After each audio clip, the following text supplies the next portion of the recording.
اخطاء كتيره بيقع فيها الصناعيه اثناء اصلاح السيارات، اللي هم ما بيروحوش لحد مخضرم او حد متخصص في العربيه يبدا يفك الموتور بتاعها ويبدا يتعامل معاها في حاله وقوع حادث. والنتائج اللي هم ما يفكوش المحرك كتيره. هندسه، ازيك يا هندسه؟ عامل ازي ايه؟ حضرتك؟ الحمد لله. قول لي يا هندسه كده، احنا ليه هنا فكيت الموتور؟ لو انا طبعا عارف ان الجو انت متخصص في العربيات الشيري اه والتيجو، فقول لي ليه فكيت هنا الموتور يعني؟ طبعا الجو ساقع النهارده وبنصور في اوبن اريا، فعشان كده ايه تلاقيني منكمش. ماشي ولا بص يا باشا، يهمك.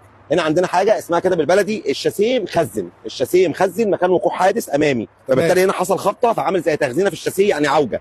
فلما نيجي نركب القنطره دي ما بتركبش مستريحه، فبتركب على حاجه اسمها على عاصم، تمام عشان الركب دي مش مظبوطه. تمام. تمام. اللي السمكريه بره بيستسهلوا، بدل ما يفكوا المكنه تمام وهو بيكذب يقول لك اصل انا مش عايز اكلف العميل. لا، الكلام ده غلط.